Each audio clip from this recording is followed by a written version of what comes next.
So you've been lifting consistently for a long time. You've got your diet in check, you've got your sleep in check, you've got everything else in check, and you're training hard. But you're not seeing the results that you want. Why could this be? Let's talk about it in this video right now. Cue the intro.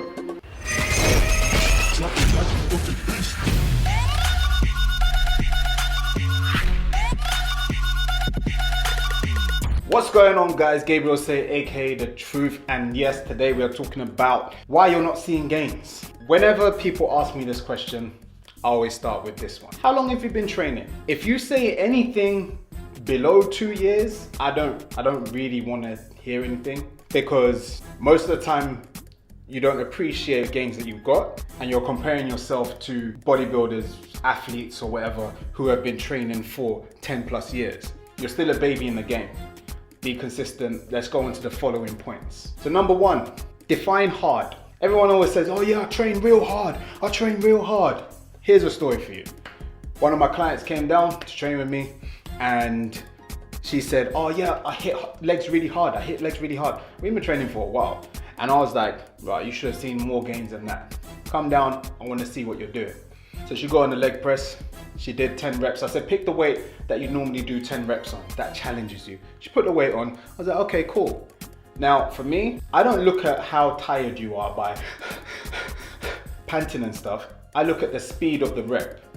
If the speed of the rep is exactly how I want it to be, not super fast, not super slow, depending on that training cycle, if your rep is exactly how I want it to be, you have more. Until it starts like slowing down and you're grinding them out and all that kind of stuff, then I'm like, okay, yeah, going a bit too far. That is your max. So I was like, bruh, she's done like 10 reps, but I guarantee she'll hit 30. So I said to her, I want you to do one thing for me. I want you to do as many reps and don't count. I just want you to just keep going and then I will tell you to stop.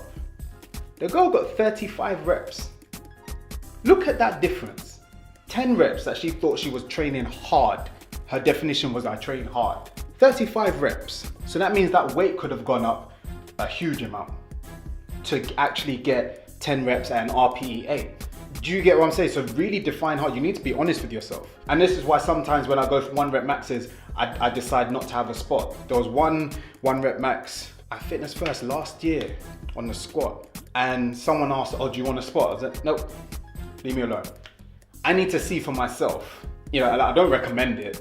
it was quite foolish. I did fail the lift, I dumped it backwards or whatever, but I needed to see that, I needed to feel it. But you need to feel what is actually hard, not what you define as hard, because what you define and what your body tells you is hard, two different things. And just quickly, sometimes it's down to the people who are around you as well. If you're training with people who are like, I'm not saying don't train with people who are slightly weaker than you, because it's always going to be that kind of mix up. But if they're gassing you on weights that you know you can lift heavier, don't train with me anymore. Don't gas me on 100 kilos when I can bench 170.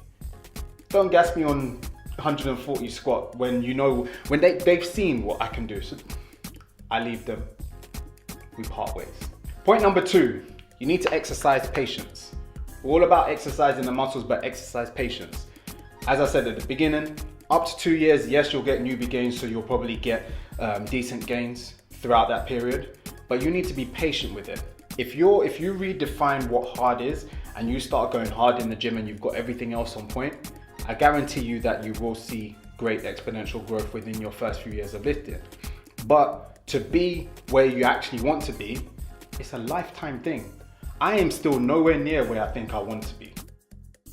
I'm just happy with the process and, you know, just chipping away every year or whatever. Goals change, life's change. It's a constant battle, and you need to understand that and be able to appreciate that. Point number 3, some people are just gonna grow faster than you, because one of the main reasons that I get these questions is because they're training with someone and that training partner is growing faster than them. I'll use me as an example. When I first started training, it was me, my friend JK, Nosa, and Butho. Sorry Butho, but Butho kind of still looks like he's 16. Very young looking or whatever, like genetics, fairly decent for muscle building. Then you've got Nosa, who again was fairly decent for muscle building, but was quite stocky. JK, he had flipping boobs for a chest. It was ridiculous. It's still ridiculous. I still find it highly ridiculous. His arms, his biceps are quite short, so he's got like quite dense arms. But everyone was growing at different rates. You can't compare yourself to your friends who are growing because everyone has different genetic makeup. Everyone has, like, that's down from parents, grandparents. Everyone has different muscle insertions, limb lengths. There's so many different variables that will decipher how fast and what will grow fast. JK's chest grew fast, my arms grew fast. Moses' legs grew fast, mine didn't grow fast. Different people, different thing. Which leads on to the next point of stop comparing yourself to other people. Don't compare yourself to people on Instagram. Don't compare yourself to your friends. Don't compare yourself to anyone. Create your own metrics that you go by. If you have a target of growing an inch on your arms within a year, then that's your metric. If you have a goal of benching 100 kilos by the end of 3 months or something, that's your metric. That's what you've decided, not what you feel this person thinks you should be doing because you're dead that. Just get it out of your head. When I first started playing American football, my whole plan was, I wasn't the biggest guy, I was 85 kilos.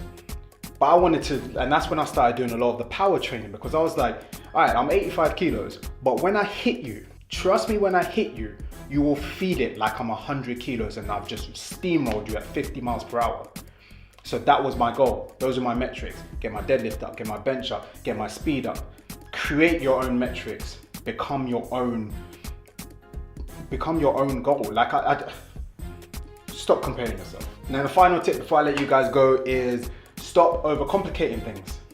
Everyone wants to create new exercises, and yes, new exercises are great, especially if you're intermediate advanced, but if you're a beginner, then don't overcomplicate things. Fundamentals work. Fundamentals are there. Fundamentals have been proven to work for countless amount of years. But without doing the fundamental stuff, then trying to jump to the intermediate advanced stuff, that doesn't make sense to me. I've said it in a previous video, that's like buying a Vauxhall Nova and then putting a Skyline spoiler in it. You're not ready for that. That's not gonna make you go faster, it's just an accessory that makes you look good. Just build, then get the Skyline, which has a spoiler for a reason. Spoiler analogy. But that is it, guys. Quick video. Actually, I don't know if this was quick. I feel like I talked a lot. I feel like the points were solid. So you let me know. Let me know in the comment section. Do these tips and points make sense to you? Do you think they will help you? If you do feel like they will help you, then forward it on to a friend. I would appreciate that a lot. But don't forget to like, comment, share, subscribe, and I'll catch you guys later. Peace. Whipping excursion. Whipping excursion. I gotta pick up that person. In the trap, whipping that working. You're not a gangster, you're just an internet version.